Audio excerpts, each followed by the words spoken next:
Buenas tardes con todos y todas. A nombre del Ministerio de Educación les damos la bienvenida a este primer ciclo de webinars especializados que vamos a realizar en el marco de la iniciativa Conectados. En este primer ciclo del 2024 abordaré temas relacionados a la investigación científica, brindando la oportunidad de fortalecer habilidades y potenciar la carrera de los docentes investigadores, donde exploraremos los desafíos éticos en la investigación y promoveremos una cultura de integridad científica en nuestras instituciones.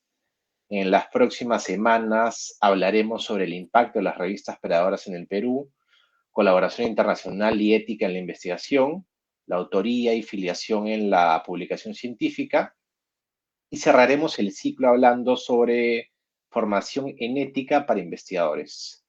Como ya lo hemos mencionado antes y en los anteriores webinars, desde el Ministerio de Educación seguimos apostando por la educación universitaria y buscamos trabajar por una educación universitaria de excelencia, y Conectados busca convertirse en un canal para cumplir ese objetivo. Mi nombre es Fernando Aguilar, soy especialista de comunicaciones de la Dirección General de Educación Superior Universitaria del Ministerio de Educación.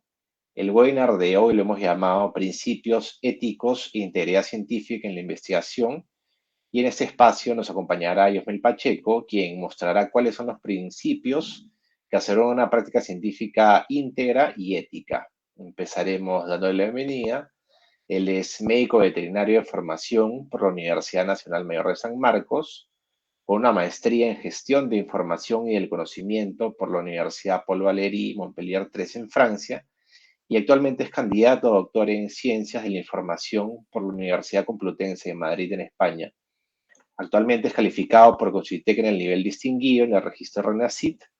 Sus líneas de investigación incluyen alfabetización informacional, búsqueda de información, evaluación de la producción científica, acceso abierto, ciencia abierta, repositorios, cienciometría, altmetría y visibilidad académica. Ha publicado 61 artículos científicos en revistas indizadas, 2 capítulos del libro, y ha presentado ponencias en 67 conferencias internacionales. Es responsable de indizar 6 de las 14 revistas peruanas en Scopus, 14 de las 16 revistas en ESI Web of Science y 4 en Inbase, y trabaja en la Universidad Científica del Sur como investigador y como especialista en investigación para la atención de universidades públicas en el Ministerio de Educación. Ya saben que las personas que quieran tener una constancia de participación tienen que llenar por lo menos 5 registros, y ahí les aparece en la caja de comentarios de Facebook de Minedu y de Pereduca. Y ahora, sin más, bienvenido, Yosmel, y muchas gracias por acompañarnos esta tarde. ¿Qué tal? ¿Cómo está? Muchas gracias por la invitación nuevamente. Nos toca un nuevo ciclo de webinars, como así lo han llamado en Conectados, y voy a empezar compartiendo la pantalla. Denme un segundito y comparto. Listo. Me oculto aquí y me confirman que se ve y empiezo. Listo, entonces hoy día vamos a hablar un poco sobre principios éticos e integridad científica en la investigación. Sobre ética se puede hablar mucho, realmente hay libros completos sobre ello, libros, artículos, casos, experiencias, noticias, hay mucho de lo que se puede hablar. Voy a tratar de, como es un webinar o son webinars que tratan sobre la temática, voy a tratar de alguna forma tocar ciertos temas que no se han tocado anteriormente y algunos casos prácticos también para que ustedes puedan de alguna forma aprovechar la práctica en sus instituciones. Bueno, un caso que fue muy sonado es el tema de Andrew Wakefield, que era el padre del movimiento antivacunas, ¿no? Y aquí viene la pregunta, ¿por qué es importante la integridad científica, ¿no? Sobre todo, la integridad científica es fundamental para preservar esto que es difícil de conseguir, la confianza. La confianza en la investigación, la confianza en que la ciencia nos va a hacer progresar como seres humanos, y hay que decirlo de esa forma, ¿no? Antes la gente se moría a los 30 años, ahora el rango de vida ha aumentado hasta los 80 y algunos países más. Pero lamentablemente, como el caso de este señor que se oponía a las vacunas, dejó muchas secuelas. En el 98 publicó un estudio en Lancet todavía, o sea que las revistas que son ampliamente reconocidas no escapan a este tipo de manejos que puedan tener algún investigador inescrupuloso.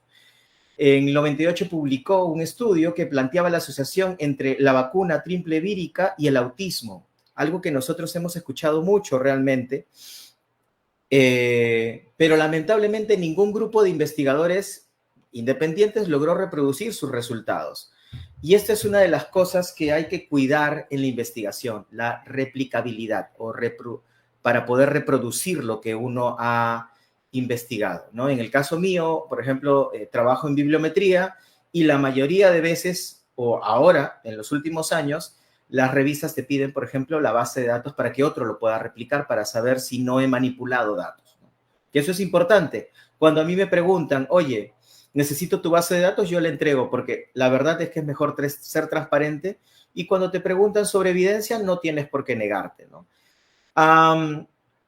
Cuando se trató de comprobar este trabajo con investigaciones un poco más fuertes, más robustas, encontraron errores metodológicos y ahí hay un problema, manipulación de datos y sobre todo no hubo ningún rigor ético en las pruebas invasivas en niños, ¿no? Posteriormente se evidenció que este señor habría recibido financiamiento de abogados que buscaban demandar a los fabricantes de vacunas, ¿no? Ahí está la cita, por si acaso, en la parte de abajo. Y en el 2010, 20 años después, Lancet retracta formalmente el artículo que publicó en el 98, pero el daño ya estaba hecho, ¿no? Lamentablemente, ese mismo año, en el 98, en Inglaterra hubieron 55 casos de sarampión, ¿no? Paperas y rubiola. ¿Eso qué quiere decir? Que lamentablemente hay muchas personas que creyeron a este investigador porque a veces la gente, no sé, como que trata de manipular la información a su beneficio, ¿no? Ya sabíamos, o como se ha mencionado, se evidenció que fue financiado por abogados, ¿no? Que buscaban demandar fabricantes de vacunas. Entonces, si había algo que podía dañar a los fabricantes de vacunas, lo iba a favorecer a los abogados y este señor estaba implicado en ello, ¿no? Para el 2003, la tasa de vacunación en Inglaterra cayó al 80%, o sea, y estamos viendo que un 20% dejó de vacunarse, ¿no? Y en el 2008 ya habrían registrado más de 1,000 casos de niños con sarampión. Y eso hay que tomarlo de manera muy seria, ¿no? La ciencia avanza por algo y para eso están las investigaciones científicas, para poder también de alguna forma soportar aquello que uno investiga, y lo bueno es que todo tiene que ser replicable, ¿no? ¿Cómo lograr la integridad científica? Primero hay que tener principios éticos en investigación. Esto se logra a través de una conducta, o esto va a lograr una conducta responsable en investigación y por tanto va a fomentar la integridad científica, ¿no? Hay que saber primero qué es bueno y qué es malo, ¿no? La ética te dice eso. Y luego, después de todo, la aplicación te da como resultado la integridad. Ahora, ¿cómo lograr integridad científica? Los principios éticos son pautas o directrices. Ojo, te dicen por dónde ir, ¿no? Te sugiero que vayas por acá. No hay el bien y el mal es relativo, ¿no? Y que guían a una conducta responsable y que deben mantenerse, ahí lo pongo en mayúscula, en todo el desarrollo de la investigación, ¿no? Planeamiento, ejecución y publicación. Ojo, que para todo hay distintos ejemplos para el tema de ética e integridad científica, desde la toma de muestra hasta la publicación, que hay mucha gente que se aprovecha de las publicaciones científicas, se aprovecha de posiblemente la ignorancia de investigadores nobles para poder lograr mayor cantidad de publicaciones. Y eso lo voy a hablar al final también, ¿no? Voy a poner algunos ejemplos. Para mantener una conducta responsable en investigación acorde a los principios éticos, lo cual permite realmente alcanzar la integridad científica. Ahora, existen múltiples declaraciones que apoyan, fomentan o de alguna forma soportan el tema de la ética, integridad, conducta responsable, integridad académica, entre otros, ¿no? Pero la declaración de Singapur es la más abierta, ¿no? No es solamente para medicina, no es solamente para ingeniería, habla de manera general sobre las distintas cosas que yo debo hacer o tener para poder tener una conducta íntegra, ¿no? Para poder alcanzar la integridad científica. Sobre todo a pesar de las diferencias políticas, sociales y culturales, porque es muy difícil decirle a alguien de una cultura distinta, esto es bueno, pero para él de repente estás de alguna forma yendo contra su fe, por decir. No voy a mencionar ejemplos en ese caso porque es un tema sensible, pero la declaración de Singapur es más como transversal a todo esto, ¿no? Propone 4 principios éticos y 14 responsabilidades para mantener la integridad científica. No tiene un carácter regulatorio, sin embargo, varios países han adoptado estas regulaciones. Dentro de los principios tenemos estos 4. Honestidad en todos los aspectos, responsabilidad en la realización de investigación, profesionalismo al trabajar con otras personas y buena gestión de investigación. Parece bastante simple, ¿no? Pero a la hora de uno hacer investigación, uno se encuentra con múltiples ejemplos realmente, ¿no? Honestidad, saber, por ejemplo, si he usado o no he usado una base de datos o un conjunto de datos, responsabilidad, si he manipulado o no, profesionalismo, falta pronunciar bien, profesionalismo al trabajar con otras personas, por ejemplo, cuando excluyo al tesista, de un artículo, cuando él es el que ha hecho la mayoría del trabajo, por ejemplo, por poner algunos ejemplos que ahorita puedo recordar, ¿no? Y tiene otras responsabilidades. Uno son los principios y otras son las responsabilidades. Integridad, adherencia a las regulaciones, métodos de investigación adecuados, registro de investigación claros. Mucha gente no tiene métodos de investigación adecuados. Acá hay que tener cuidado con esto. No, no tienen una buena metodología, sobre todo cuando tratan animales y humanos.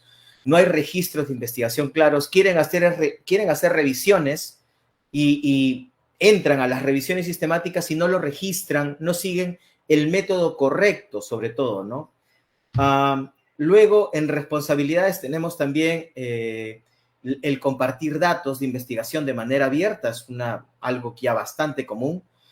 El asumir la responsabilidad de la autoría. Ojo, el ser autor es algo muy, muy importante y no es cualquier cosa, ¿no? Se debe reconocer a quienes realizaron los aportes significativos del estudio, ¿no? Pero no necesariamente van a ser autores. Pueden ser financiadores, auspiciadores, entre otros, ¿no? Y eso va en su sección respectiva, en funding, en acknowledgement, entre otros, ¿no? Al momento de ser revisor par se debe ser rápido. ¿Por qué? Porque hay algunos, y eso puede ser percepciones de otras personas también, que se demoran mucho porque saben que uno de sus colegas es el que está mandando el artículo. Uno tiene que ser rápido, puntual y riguroso sobre todo, no pasar una revisión por agua tibia, ¿no? Y sobre todo, respetando la confidencialidad, porque la revisión de los artículos debe ser doble ciego. Como he mencionado el tema de autoría, voy a tocar de manera muy tangencial el tema, pero básicamente la autoría versa en que es la persona que está en la capacidad de defender públicamente los resultados de investigación. Y debe cumplir 3 criterios según el Comité Internacional de Revistas Médicas y 1/4 al final, ¿no? Pero para dar un ejemplo de la vida real, voy a poner uno de los ejemplos donde el doctor Felipe San Martín me enseñó qué es y qué no es ser un autor. Allá por 1999 yo colaboraba con el Laboratorio de Nutrición Animal y en esa época manejaba yo Corel 5. Como yo colaboraba, era como una especie de asistente de cátedra, me encargaron realizar la graficación de unas cánulas en camelios. Como ya me ha presentado, yo soy veterinario, y entonces yo estaba haciendo mis pininos, ayudando en el laboratorio de nutrición, y me dijeron, ¿quieres colaborar? Mira, por favor, ayúdanos con los gráficos. Y en esa época yo grafiqué esto en un 3D falso, se le llama así porque es plano realmente, y yo dije, por fin voy a tener un artículo, porque en el 98 yo ingresé y ya más o menos desde el 98 trabajaba ayudando también con la revista y llevando las revistas a la imprenta de San Marcos. Entonces, una vez que sale el artículo, yo me di con la sorpresa de que los dos autores, el doctor Fernando Carcelén y el doctor Felipe San Martín, eran los únicos que aparecían. Y yo aparecí en agradecimientos. Como se dan cuenta y dice agradecimiento, los autores agradecen al alumno, Josmel Pacheco Mendoza, por su ayuda en los gráficos de este artículo. Obviamente, yo en ese momento conversé con el doctor San Martín y me dijo, uno, y lo principal, ¿tú eres capaz de responsabilizarte por lo que dice dentro de este documento? Yo me quedé pensando, ¿a qué se referirá? Obviamente muy joven, ¿no? No, pero yo he colaborado. Pero no, tú has hecho solo los gráficos y tu aporte llega hasta agradecimiento. En ese momento yo lo entendí a medias, pero ha sido años después, cuando empecé realmente a publicar, uno se da cuenta que lo que hizo el doctor Felipe San Martín es darme una gran lección, porque uno solamente puede ser autor cuando te responsabilizas y eres capaz de defender lo que dice ahí. Evidentemente, un alumno va a ser muy difícil que en segundo año de carrera pueda defender algo que a las justas sabe de manera empírica y no de la forma científica o por conocimiento de causa. Y lo pongo de esta forma porque mucha gente piensa que ser autor es fácil, pero ser autor es algo que requiere mucho esfuerzo y dedicación y sobre todo responsabilidad, porque cuando alguien es autor de un artículo, y vuelvo a repetirlo y lo estoy reiterando, tienes que ser responsable por lo que dice en el documento. Y una vez que firmas la autoría, la única forma de quitarte del documento sería retractando el artículo y eso sí es feito, ¿no? Es algo que no se le desea a nadie.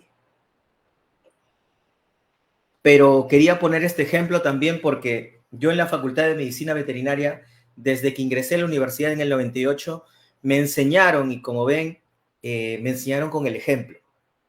Entonces, al momento de aprender, a veces uno no entiende en el momento las lecciones que te dan la gente que sabe más que uno, pero luego con el tiempo te vas dando cuenta, ¿no? Los lineamientos de autoría. Que exista contribución sustancial a la concepción o diseño del artículo, que haya participado en el diseño del trabajo, que se haya intervenido en la aprobación de la versión final, sobre todo esta parte 3, ha ocurrido que a veces algunos tesistas se desesperan por mandar el artículo a publicar y entonces te dicen, bueno, como nadie me respondió, lo voy a mandar. No. Y ahí voy a poner un ejemplo también de una revista que retractó artículos producto de que no se había llegado a un acuerdo con el tema del orden. El orden también es importante para algunos. Y que se tenga capacidad de responder a todos los aspectos del artículo. Se dan cuenta que son cosas bastante básicas, pero es mejor no asumir que los investigadores o que los supuestos autores saben de ética. Hay que asumir que no saben. Hay mucha gente que no se pelea por el orden de autoría, pero hay otros que sí. Particularmente yo no me peleo en el orden, el tesista siempre va a ser el primer autor y luego cuando se sustente la tesis y la tesis se transforme en un artículo posterior a la sustentación, cuando ingrese otro autor, pues ahí arreglaremos o conversaremos cuál será el orden, pero particularmente yo siempre pienso que el tesista debería ser primero porque no hay autor principal, sino primer autor nada más.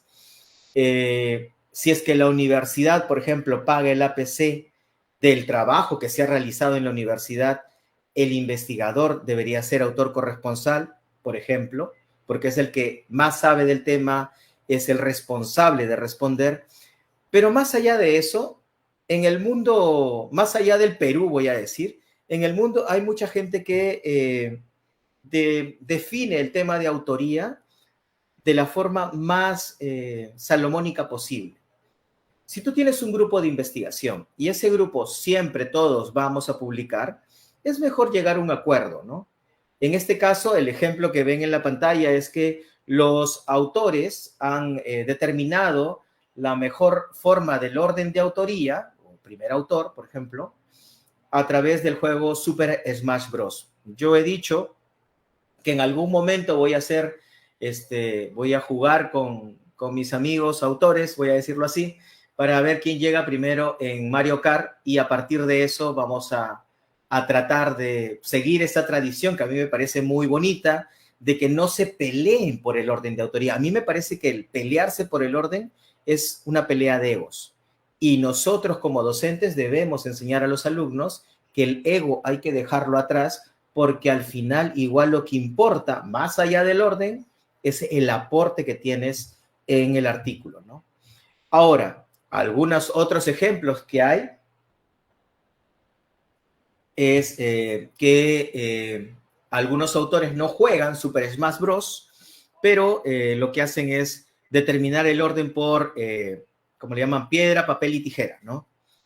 Es lo más salmónico, no pelearse porque yo soy el más antiguo, porque yo soy el que ha aportado, porque yo soy el tesista, que yo me amanecí. No, todos los autores de hecho han colaborado. Ahora, hay un checklist también en Credit donde dice qué has aportado, qué ha aportado en cada sección, pero el tema del orden de autoría a mí me parece que debería ser un acuerdo del grupo y cerrarse en el grupo, pero evitar caer en egos de yo primero, yo corresponsal, ya depende mucho de lo que ellos digan, ¿no?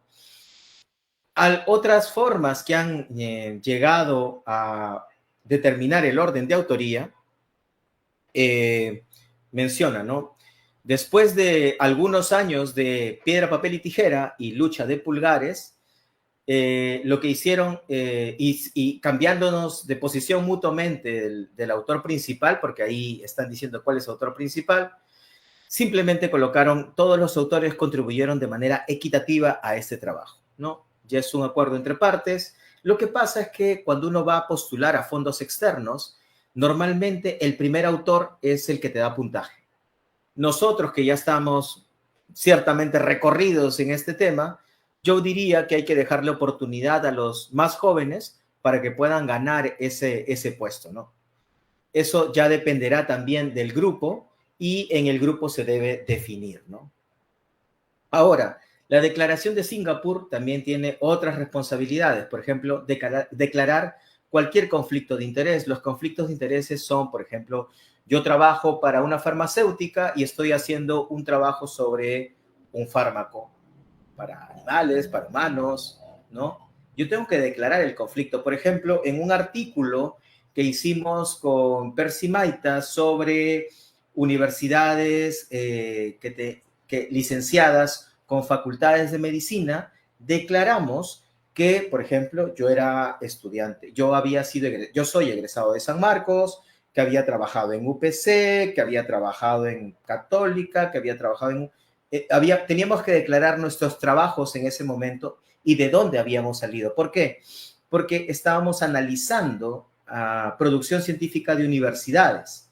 Entonces, para evitar que digan, he favorecido a tal universidad porque mi corazoncito va más allá del tema de la integridad, mejor es declarar. Y lo declaramos en el artículo y así está, ¿no? Luego, se debe denunciar las malas prácticas en investigación. Ojo, y eso también es muy importante. Ojo, se debe denunciar las malas prácticas, pero con evidencia.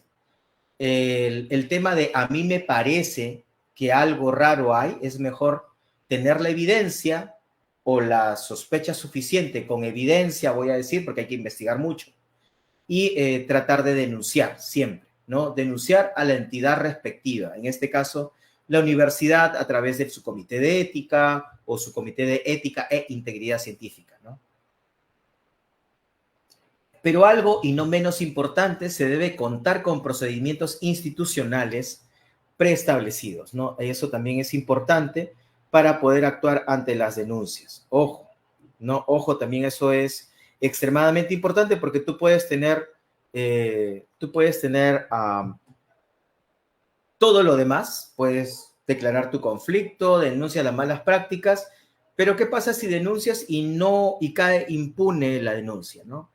Tienes que tener un procedimiento, así como hay procedimientos para otras cosas, debería haber un procedimiento para investigar primero, evidentemente, nunca se acusa, solamente hay sospechas, hasta después de los descargos, pues hay que de alguna forma tomar acción.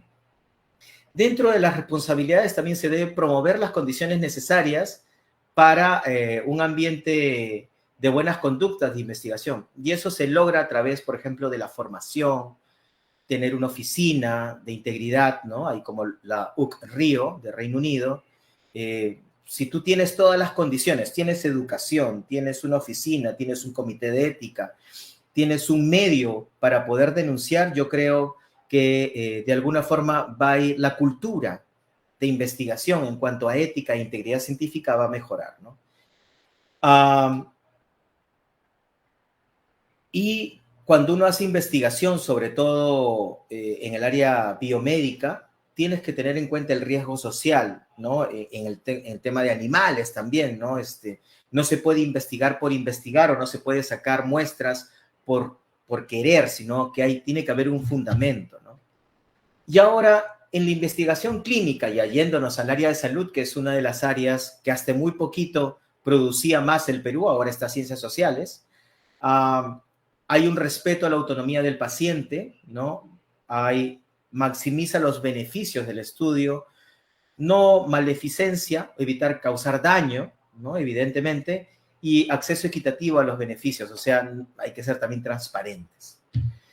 Ahora, como ya hablé del caso Wakefield, hay que preguntarnos algo que es o hay que preguntarnos tres preguntas, propongo, ¿no? En realidad, ¿cuántos principios éticos han sido violados realmente por ese señor que se oponía y publicó en el 98 y que luego su artículo fue retractado años después, ¿no? ¿Cuántas responsabilidades de integridad en investigación no fueron cumplidas? ¿Cuántos principios éticos de investigación clínica fueron transgredidos?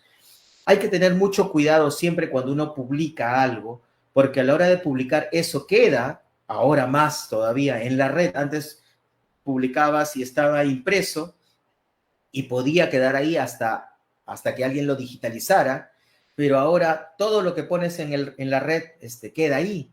Entonces, todas estas cosas también hay que tomar en cuenta. Es más que conocido, en realidad, y en el Perú, ¿qué pasa con respecto a la ética e integridad científica?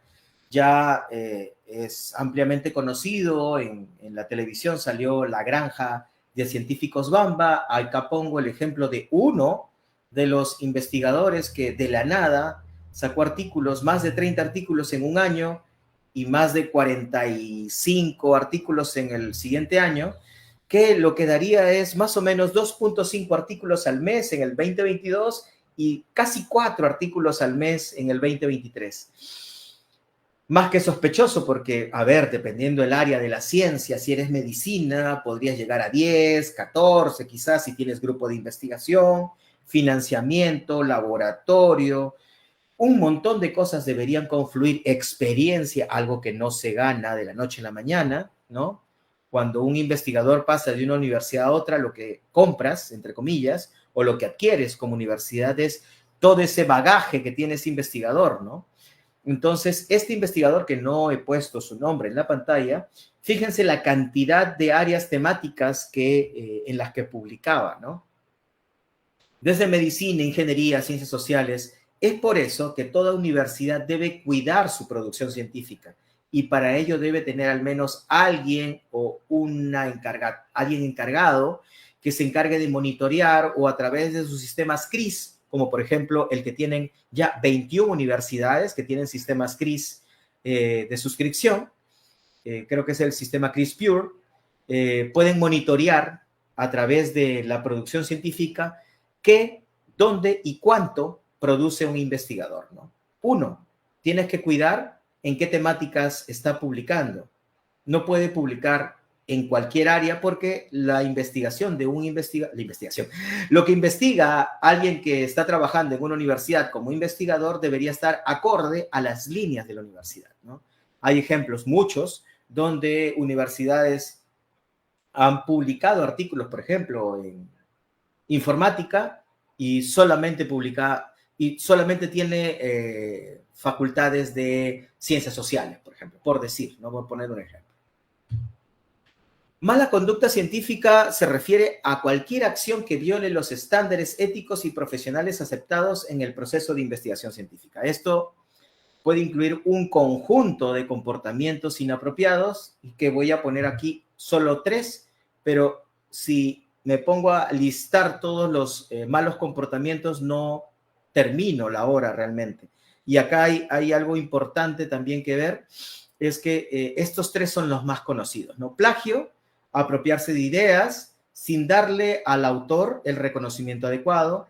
Fabricación, inventar datos, y estos datos inventados son reportados como verdaderos, ojo, también ahí. Falsificación, manipulación de datos, que es distinto, o resultados y cambiarlos o omitirlos, de tal manera que tu investigación tenga un resultado distinto o favorable, entre comillas, ¿no? Ahora, sobre el plagio, es como he mencionado, es la apropiación de ideas parcial, completa o con cambios superficiales, sin dar créditos a quien lo originaron. Muchas veces confunden plagio con falta de cita. La no citación puede ser un error y eso se corrige, pero el plagio ya es algo que es sistemático, ¿no? ¿Cómo evitarlo? Citando la fuente y siempre reconocer el aporte de otros. Por ejemplo, cuando yo trabajo con alumnos, yo les digo, miren, si no saben citar por el momento, hagan algo, pongan pie de página aunque sea, no importa. Ya después, cuando se termine la investigación, estos pies de páginas me van a servir para ver las referencias. ¿Por qué? Porque cuando uno hace una investigación, a veces uno se olvida realmente de dónde sacó la referencia o en dónde leyó tal o cual artículo. Entonces, yo les recomiendo al menos colocarlo como pie de página por el momento, ¿no? Lo importante es enseñarle al alumno cuáles son las buenas prácticas, ¿no? Un artículo publicado en revistas y presentaciones hechas en conferencias suelen ser cimiento de nuevas investigaciones, ¿no? Yo baso mi investigación en otras investigaciones, tanto de artículos como conferencias. ¿Qué deben hacer cuando utilices información de otras fuentes de un artículo? Citarlas, evidentemente, ¿no? Hay que citar. Y hay que cultivar la práctica prácticas correctas en publicaciones, ¿no? Cuando tú sustentas una investigación, un avance de investigación, ojo, los congresos no son para investigaciones terminadas. Cuando tú sustentas un avance de investigación en un congreso, tú vas por 2 opciones. Del congreso puedes puede ser fundamento para un artículo indizado o no indizado, eso es indistinto, pero también tienes que publicarlo en un repositorio como preprint, ¿no? A lo que voy es, mucha gente me dice, y hoy día también me lo preguntaron, pero si yo publico la tesis, ¿ya no puedo publicar el artículo? No. En el artículo tú declaras, este artículo es producto de la tesis tal, y también declaras, este artículo ha sido expuesto en el congreso tal. ¿Por qué? Porque a la hora de ver la coincidencia o la similitud con el software que determine la revista, van a detectar que en el repositorio de la universidad hay una coincidencia del 99% seguramente, pero es porque el artículo es producto de la tesis. Es mejor declarar. O sea, no tienes por qué ocultar, porque al final no tienes que perder, porque estás diciendo, claro, la tesis A se transformó, se sintetizó y ahora es un artículo. Pero también esta tesis fue presentada en un congreso y este congreso hizo que el artículo, pues, de alguna forma diera un vuelco o cambiara, ¿no? Ahora también existe el autoplagio, ¿no?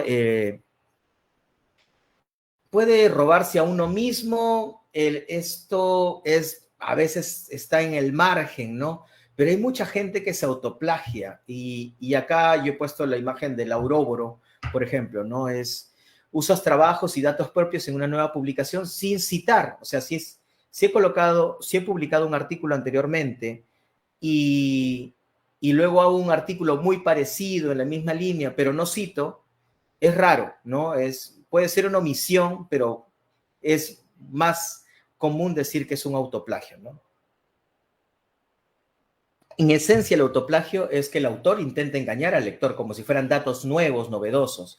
Es redundante, duplicativo y muchas veces esto ocurre en publicación salami, ¿no? O sea, en las publicaciones que son partidas. Parte 1, parte 2, parte 3. Y utilizas la misma base de datos, ¿no? Infringe derechos de propiedad intelectual porque tú ya publicaste un artículo y has cedido derechos a la revista o a la editorial y esto hace que de alguna forma, ya como ya se diste el derecho, la propiedad, comillas, es de la editorial. Por tanto, si no citas, estás plagiando, ¿no? Copiar texto de un artículo publicado y presentarlo como uno nuevo puede entenderse como un autoplagio, ¿no? No hay forma de no declarar también, o sea, ¿por qué no hacerlo, no? Es una falta menor, sin embargo, depende también de las reglas establecidas, ¿no? Comparada con el robo de texto a otras personas, que es el plagio, ¿no? Sin embargo, esto también hay que evaluarlo. Situaciones extremas de faltas contra la integridad científica, el caso Avocata, donde manipularon imágenes, ¿no? Las modificaron. 3 coautores no cometieron ningún fraude, aunque subrayaron su responsabilidad como grave, ¿no? Esa es una mujer, creo. Avocata se defendió alegando que lo había hecho inocentemente sin la intención de engañar, pero es poco creíble, ¿no? La verdad es que ahí sí fue acusada, pues una mujer era, de una mala conducta científica. Aquí los autores deciden retractarse de los artículos publicados, se evidencia fallas en la revista Nature, ¿no? Y obviamente todo es perfectible. Y Avocata anunció la renuncia al cargo que tenía en los laboratorios, ¿no? Y en agosto, el supervisor de Avocata y coautor de una de las publicaciones se suicidó, ¿no? Y llegamos a un extremo, ¿no? También es cultural del tema de mi integridad ha sido vulnerada, no puedo vivir con eso y ocurren estas cosas, ¿no? No lleguemos a este extremo y es por eso que es necesario educar tanto a nuestros alumnos, que son los futuros docentes, como a nuestros docentes, nosotros como autoridades, como vicerrectores o vicepresidentes de investigación, difundir las buenas prácticas, ¿no? Ahí está el ejemplo de las retractaciones de artículos donde de alguna forma Avocata había manipulado imágenes, ¿no?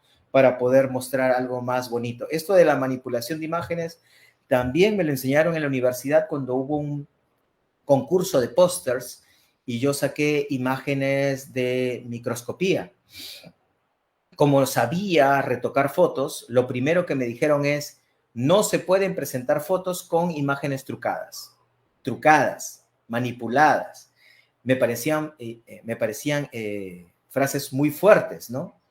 Pero luego me explicaron de que la imagen de por sí debe evidenciar el daño, por ejemplo, patológico, o debe evidenciar las características naturales de las células, por ejemplo, hepáticas, ¿no? Y manipular la imagen solo haría de que se evidencie que realmente el daño o la característica del daño no es, por decir, patognomónica o no es lo que uno espera. Uno debe colocar en los artículos científicos, y en este caso los pósters, estoy hablando allá por el 2004, la imagen como es, ¿no? Y ojo, esto también hay que enseñar a los alumnos. Una imagen debe colocarse como lo ha sacado uno, con el contraste, con la manipulación del color, si hay pigmentación, pero como sale en la imagen, sin arreglar nada, ¿no? Posibles causas de mala conducta en la investigación, promover la integridad es importante abordar todas estas posibles causas, ¿no? Sobre todo para promover la integridad y la ética en la investigación científica. Ahí pongo a Pinocho que miente, ¿no? Con un investigador que le está cortando su naricita por mentir. Posibles causas. Uno, presión por rendir. Competir en el ámbito de la investigación es bastante fuerte. A veces tenemos mucha exigencia, por tanto, a veces la gente que no sabe sobre ética comete esos errores, ¿no? O sobre todo por la competencia por fondos de investigación. En el mundo real, los investigadores no dependen de los fondos de la universidad, compiten por fondos externos. Y voy a hacer un pequeño cherry. En la ley de presupuesto para universidades públicas se ha habilitado que los docentes que ganen fondos externos puedan recibir bonificación, aparte del bono docente investigador, pueden recibir como bonificación lo que ganen de ese fondo externo, porque es competitivo también el mercado, ¿no? En el mundo, yo le digo, en Europa, en otros países, yo como investigador tengo que ganar fondos externos. Incluso en Reino Unido, eso está dentro del Performance Based Research Funding, como que te miden cómo tú te desempeñas a través de lo que produces y ganas, ¿no? Bueno, dicho el cherry, ahora, ¿qué otra posible causa de mala conducta? Recompensas basadas en la cantidad de producción. No hay que preocuparnos en la cantidad. Un artículo científico demora lo que tiene que demorar. Personalmente, lo que más se ha demorado un artículo son 18 meses y lo más rápido, dependiendo el cuartil de la revista, si hay un call for papers, 4 o 5 meses, dependiendo de eso, ¿no? Pero no hay que acelerar el proceso. Sobre todo con el tema de revistas nuevas. A veces las personas piensan que porque una revista es nueva va a tener menos rigurosidad. Quizás sí, yo no puedo afirmar eso, pero hay que tener cuidado también en donde uno publica, ¿no? Buscar resultados rápidos y oportunidades para publicar puede aumentar los riesgos de mala conducta porque quizás, ¿no? Hay allí algunos manejos internos. Conflictos de interés no gestionados, ya les he dicho que es muy importante declarar el conflicto de interés. Falta de mecanismos para reportar y sancionar la mala conducta. Evidentemente, por las condiciones básicas de calidad, todas las universidades deben tener un comité de ética. Lo que posiblemente no tengan es comité de ética e integridad científica, ¿no? Entonces, estas oficinas, estos comités van a ayudar a mitigar y van a promover que se reporten las malas conductas en investigación. Yo sospecho de compra de autoría, de plagio, de manipulación de datos. Veo un artículo y digo, esto es raro, no está acorde con todo lo publicado anteriormente, ¿no?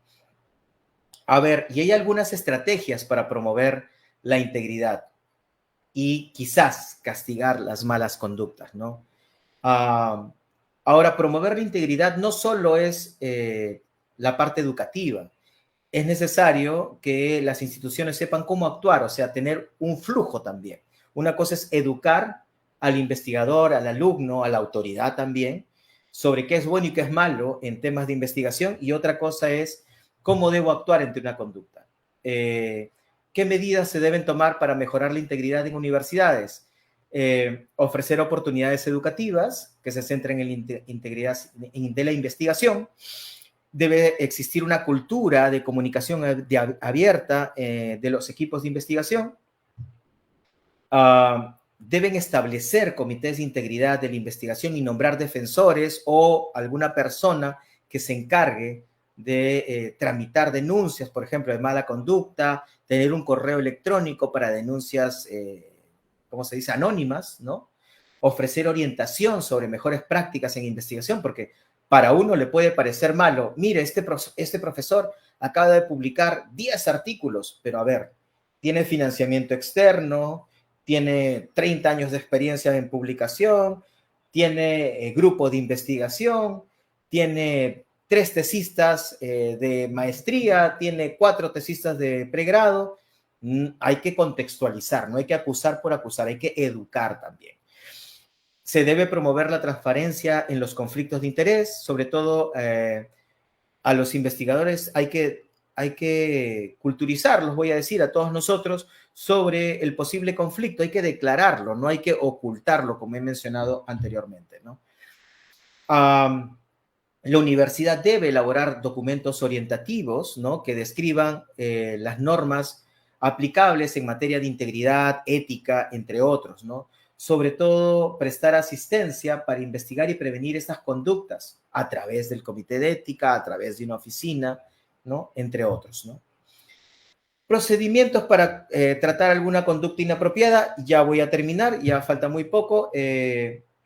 Para detectar conductas inapropiadas, pueden ser identificadas y puestas en conocimiento, y en este caso de la revista. ¿Cómo debes tú actuar cuando ves que un artículo es medio raro? Primero tienes que denunciar y poner en conocimiento al editor, ¿no?, sobre algo que a ti te parezca que está mal. La falta de ética, las conductas inapropiadas pueden incluir, no necesariamente limitarse a casos, lo que he mencionado anteriormente, ¿no? Plagio, autoplagio, entre otros, ¿no? Manipulación. Cuando tú denuncies, debes suministrar información y pruebas suficientes para iniciar una investigación formal. No basta solamente con decirle, mira, eso está mal. No, aquí está la evidencia, ¿no? Todas las denuncias deben ser tomadas en serio, ojo, y ser tratadas de la misma manera. Si hay una denuncia sobre plagio, mostrar la evidencia de dónde está el plagio o a qué, ¿no? Se debe recopilar la evidencia y evitar la difusión a la comunidad científica. Cuando se investiga, no se debe difundir. ¿Por qué? Porque es una investigación. Entonces, el investigador puede decir que se ha mancillado su honorabilidad, cuando en realidad solamente se está investigando, ¿no? Cualquier autoridad puede pedirle evidencia a los investigadores, a nosotros, y yo no tengo por qué, de alguna forma, actuar de manera reactiva. Todo lo contrario. ¿Qué me estás pidiendo? Revisión por pares, como lo piden en la universidad, evidencia de que has hecho a través de un proyecto, a través de una tesis, de dónde has sacado esta idea. Estos son los correos electrónicos. ¿Tienes revisión por pares de tu artículo? Sí, no. A ver, muéstrame la evidencia de la revisión por pares, y todo eso se entrega. Es mejor ser transparente y evitar algún tipo de reacciones raras, para evitar sospechas también, porque evidentemente tú eres un investigador y no tienes nada que temer, ¿no? Infracciones leves. Cuando hay infracciones leves y ello depende mucho del reglamento que tenga el país o la universidad o la entidad, se puede dar solución a estas conductas inapropiadas sin necesidad de mayores consultas, ¿no? Por ejemplo, el autoplagio, ¿no? Pero siempre hay que conceder al autor la oportunidad de responder, porque la idea es, oye, Josmel, he visto que tú has colocado estos datos en tu artículo, pero no me cuadran los números. Ya, mira, el rango de años que he tomado es este. Ya. Ya, aquí está la respuesta. Yo había tomado otro rango. Listo, ¿no? Entonces, siempre mejor es ser transparente para evitar problemas o interpretaciones raras. Para el caso de conductas inapropiadas que son graves, es probable que se notifique a los empleadores, por ejemplo, a la universidad, al CONCITEC, ¿no? Y el editor, en este caso la revista, con la asesoría, de alguna forma, estoy hablando del tema de denuncias a revistas, es quien decide si debe o no involucrar empleadores. Ya depende de uno. Muchas veces simplemente te dicen, vamos a retractar el artículo, ¿no? Y se debe examinar muy bien la evidencia posible. Voy a pasar el tema de consecuencias, porque básicamente habla sobre diferentes estancias de lo que pasa cuando alguien detecta conductas inapropiadas, hasta la retractación, informe e incluso amonestación del autor, ¿no? Voy a dejar estas diapositivas sobre plagio para que vean cómo se debe actuar ante un plagio, y quiero llegar solamente hasta las oficinas de integridad para concluir. Las oficinas de integridad en la investigación se encargan de promover y mantener la integridad en la investigación científica, sobre todo con el tema de manejo de casos, promoción de la integridad en la investigación y colaboración y redes. O sea que si hay oficinas de integridad en diferentes universidades, por ejemplo, podrían intercambiar experiencias como lo hacen en otros países, ¿no? 4 pilares de la promoción de la ética e integridad. Políticas y regulaciones. Hay que implementar políticas normativas y regulaciones claras que promuevan la integridad, gestión institucional, creación de una gobernanza centralizada a través, por ejemplo, de oficinas de integridad en la investigación. Educación, que lo he mencionado varias veces y eso es importante, educación e información de los investigadores en ética e integridad. No hay que asumir que ellos saben. Manejo de casos de mala conducta, cómo se manejan los casos, hay que tener una estructura, un flujo, se establece de la denuncia, se ven las respuestas, y acá hay una ruta propuesta que he conversado con algunos amigos que saben del tema. Por ejemplo, se establece la denuncia, se lanza al Comité de Ética e Integridad, se evalúa el caso, por ejemplo, sospechas de compra de autoría, sospechas de fábrica de artículos, sospechas de plagio, entre otros, y se tipifica la falta, pero acá hay que actuar de manera distinta, cuando son docentes nombrados y cuando son docentes contratados. Muchas veces hay docentes contratados que por la presión o por los bonos tratan de publicar y cometen este tipo de acciones que no están bien, ¿no? Ya lo hemos visto. Simplemente a ellos no se les renueva, que es la vía rápida, porque el proceso de investigación es bastante largo, ¿no? Y en el caso de los nombrados, por ejemplo, hay el proceso de indagación con un miembro externo, con el comité, descargos del sospechoso, porque nunca se acusa, un informe parcial, un informe final, y luego se pregunta, ¿cuál es el proceso de sanción registrado? Ya detecté esta mala conducta. ¿Qué es lo que debo hacer? Se deriva al comité de sanción y a partir de eso se consulta también al área legal para poder determinar cuál es la sanción que debe tener la persona que de alguna forma, utilizando la afiliación de la universidad, ha cometido esta falta ética o a la integridad científica, ¿no? Y listo, yo creo que eso sería todo. Como última diapositiva, el Congreso, a través de una comisión, investiga el mercado negro de investigaciones científicas. Esto es algo que ya se está haciendo. Y para denuncias de casos de ética o que atentan contra la ética e integridad científica, ahí está el correo que el Congreso ha puesto, incluso sale en el reportaje que salió en Punto Final.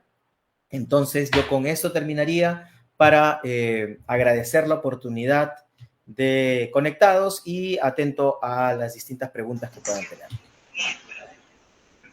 Muchas gracias, Josmel. Ya el tiempo nos ha ganado un poquito, así que le pido igual a las personas que tienen dudas, consultas, que las puedan dejar por la caja de comentarios de Facebook, igual como nos vamos a estar viendo la próxima semana. Antes de empezar el webinar, responder esas dudas y preguntas que tengan. Ahora, sin más, te doy pase para que puedas despedirte de los más de 1000 conectados que hemos tenido el día de hoy. Bueno, nada más que agradecer nuevamente al Ministerio. Nos tocan un conjunto de charlas con respecto a este tema. No les voy a mentir, he bajado mucha información. Mi trabajo es procesar información y me he encontrado con múltiples casos.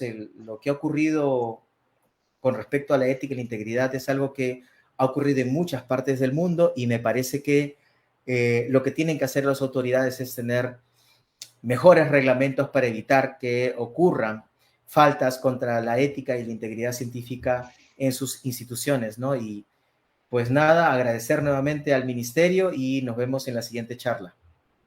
Muchísimas gracias y el próximo martes estaremos hablando sobre el impacto de las revistas predadoras en el Perú.